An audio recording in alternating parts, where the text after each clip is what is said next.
Welcome to my YouTube channel. So for today's video mga kabonsay, nasabi ko sa last vlog na ituturo ko kung paano ako gumawa ng branch, no? O maglatag ng branch. So cut and grow method yung ginagawa ko. And pwede rin to ma-apply sa latag, no? Pero yung ginagawa ko is 1, 2, 3. So una kong ginagawa is nagpapatubo ako ng primary branch. Ito. So ito yung unang branch na pinapatubo ko. Yan, pinapalaki ko yan. At pag lumaki na, pinuputol ko dito, iniiwanan ko ng dalawa. So itong isang to is consider na as 1. Kasi nga 1, 2, 3. May 1, 2, 3 nga na tayo sinusunod sa paggawa ng branch. So consider ito na 1. And sunod naman, ito ay continuation ng sanga. So meron tayong dalawa dito. Dalawa. So pag napalaki ko na to, 50% dito. Dyan. So ikakat back ko siya dito banda. Yan. So may dalawa tayo. So yung isang to consider as 2 kasi nga may 1 tayo dito. 1, 2. Then sunod naman nakatback natin to, ipagpalagay natin nakatback natin to, and malaki na to siya. Nasa 50% ng base na to. 50%. So itong sanga dito papatubuin ulit natin. Yan, papatubuin ulit natin at mag-iwan tayo ng dalawang node ulit. So 50% ulit ng kung gaano to kalaki. So yun yung 3 natin. So mangyari 1, 2, and imagine natin merong isa dito 3.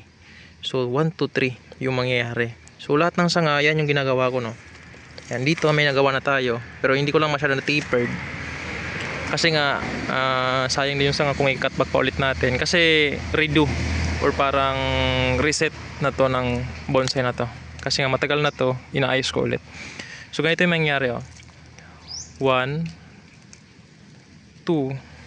and 3. So 1, 2, 3 yan. Ano?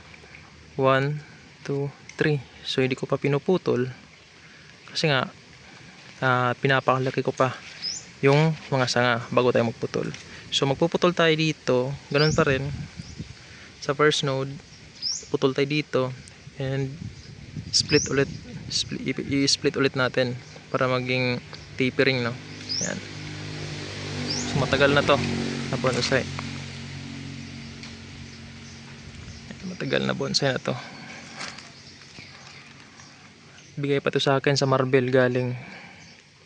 Meron din tayo dito Argao Taiwan grafted, Argao dagat yung puno, and grafted Argao Taiwan. Yan, so pinatay ko yan dito, yung sanga dito. Ito na lang iiwan natin. Bali para siyang pa semi cascade pero literati siya, no, pero meron siyang cascading na sanga. First branch, back, second, apex na to dito. So di ko pa pinuputo lahat yan kasi nga pinapalagi ko pa. So balik tayo dito, no, sa ating tugas. Yan din tugas, nakapag 1, 2, 3 na ako dito. 1, 2 and 3. So yan yung basehan ko sa paggawa ng sanga. So meron pa tayong isa dito, Argao dagat to. Argao dagat pero lumiliit yung dahon niya tulad na sa Taiwan. Yung Argao Taiwan, no. So local lang to, di na ako nag-graft dito kasi nga hassle yung pag-graft, no. So may kita nyo yung kanyang bark o yung kanyang balat, parang bantige, no. Kita nyo puting-puti. Sobrang gulang yan.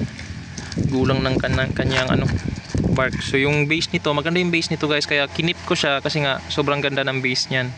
Nakaganyan talaga yung mga paa niyan. Maganda talaga yung base niya kaya 4 keeps ko to. Kay nag-iisang argao dagat to, no. Kita nyo, ganda ng ng kanyang bark, crocodile bark. So ganito rin yung paggawa ko, no. Gumawa ko ng isang actually din ako dito nag 1, 2, 1, 2. Diretso ko na nag 1, 2, 3 kasi sayang din yung sanga pagpuputulin. So malaki, nagpalaki ako ng sanga and 1, 2, 3. So 1, 2, 3 talaga, guys. 1, 2, 3 yung mas magandang paglatag ng sanga para mas mapuno natin yung paddings, no. Yan, 1, 2, 3 yan. 1, 2, 3. So di ko pa ako nag-cut kasi nga pinapalagi ko pa to para mag proportion sa dito sa ating sanga. Kasi kung ganyan lang yung kapayat, pag pinutol yan, di siya magandang pagmasdan, no? Kasi malaki yung sanga, payat. Yun, dito rin, back branch, nagpalaki pa tayo ng back branch. And second branch, nagpalaki pa tayo. Di natin yan puputulin kasi pag pinutol natin yan, sobrang pangit tignan, oh. Pag pinutol natin yan, laki ng sanga, ang laki ng trunk, tapos ang payat ng sanga. So pangit siyang pagmasdan, no? Hindi siya magandang pagmasdan. So meron pa tayong bantigay dito kasi yung ibang bantigay natin pinamigay na natin kasi nga ang hirap buhayin.